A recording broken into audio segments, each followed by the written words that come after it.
Hi, everybody. Oh, wow. 222 on the clock to start out with. If anybody believes in angel numbers, which I do, I want to start out with reading a quote to you guys by Rumi.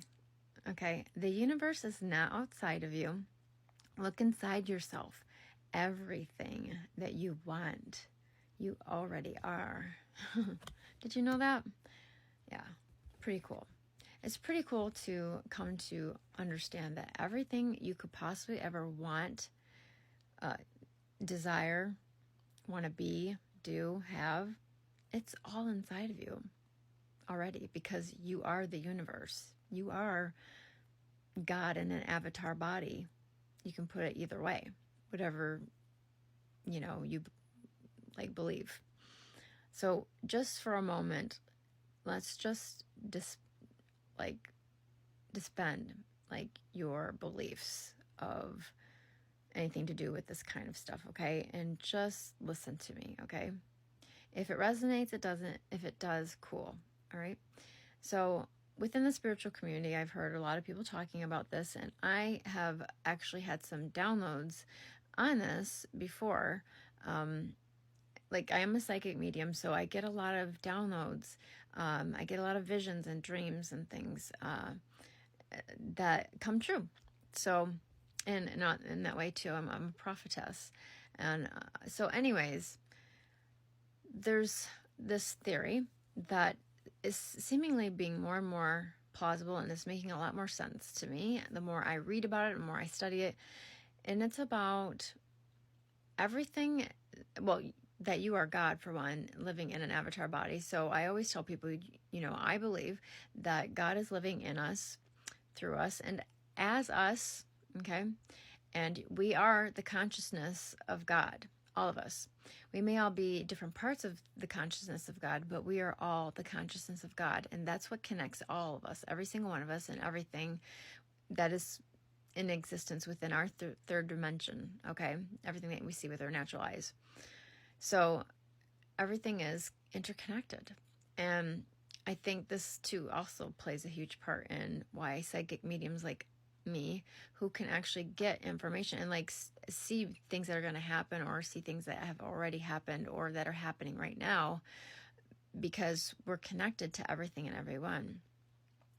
So say there's many versions of you on different timelines, maybe in what you call multi versions of you.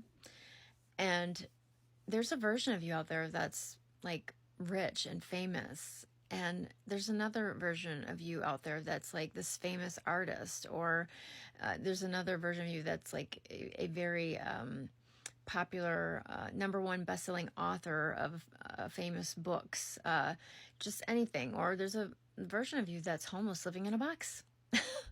There's all kinds of versions of you on different timelines. And basically, like, even within the law of assumption community that teach the law of assumption, which is something that I like to teach, and I have been teaching this for, I don't know, for about a year now on YouTube. And so, I just wanted to kind of put this out there, that even though I've taught like on the different techniques with the law of assumption on how to so-called manifest your reality, really honestly, everything that could ever exist already exists, because God, you can call it universe, whatever you believe in, source of all, has already created everything that could possibly ever be created, anything.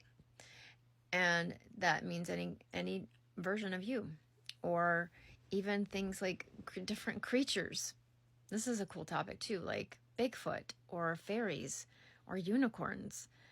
Like, they're catching videos of this stuff on TV, and I've been catching them on and off on about the only show I watch on this, which is like the Travel Channel, where they will and this is in the U.S. if people are not from the U.S., but on the Travel Channel, where they will have experts who studied these kinds of things to make sure like this hasn't been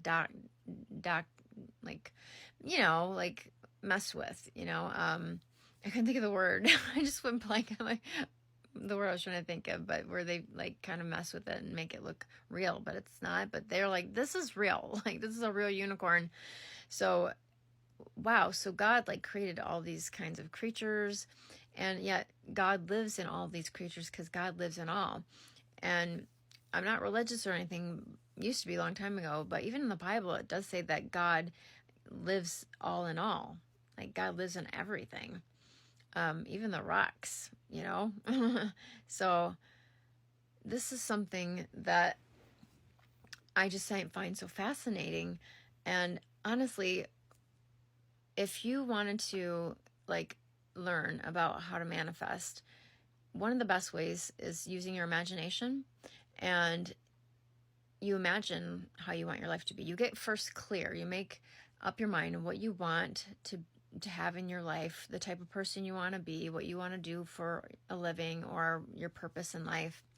And you get real clear on that. And then you use your imagination.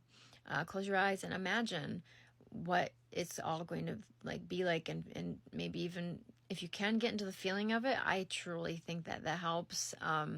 I think getting into the feeling of it actually really does help. And, you know, the law of assumption, it does teach that really you can just assume something is done, and that conviction is a feeling, and then it'll be done. But, you know, there's always that gestation period where you have to give it a little time sometimes for it to actually manifest in your third dimension reality here with your naked eyes, what you see in the third dimension.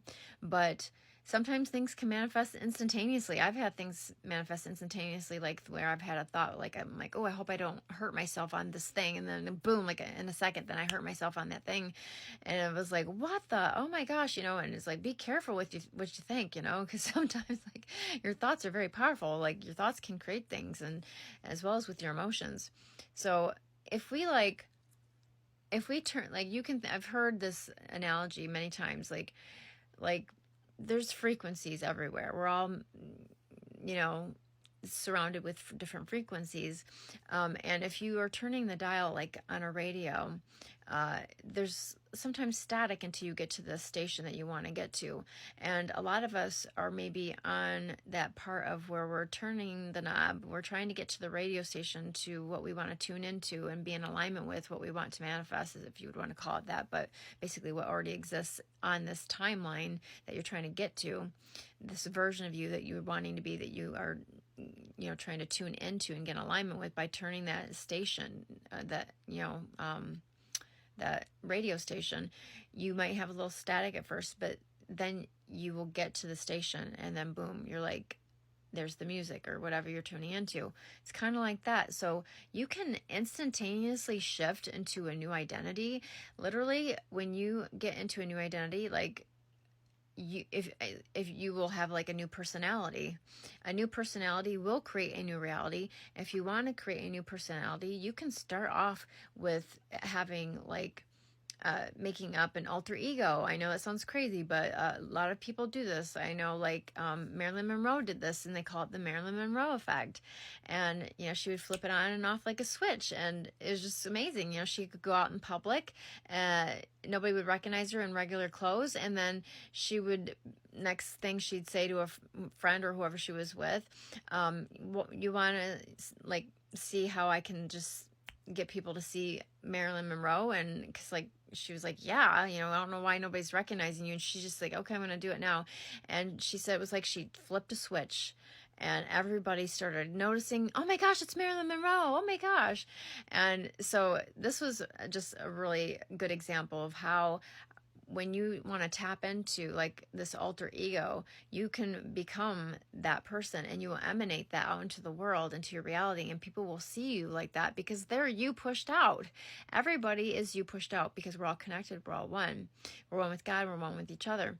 So however you want to be portrayed, start seeing yourself like that first on the inside, and then it will be pushed out onto the outside of you, which is really a mirror. Everything is like a mirror outside of you that you see. It's just being projected out from your vision and reflected back to you like a mirror. So I'm starting to run out of time, but I want to make more videos on this stuff, and let me know what you think of this kind of stuff. I'm sorry, I'm kind of stuttering. I'm mixing my words together. I'm a little tired. I'm sorry, but I love you guys. Peace.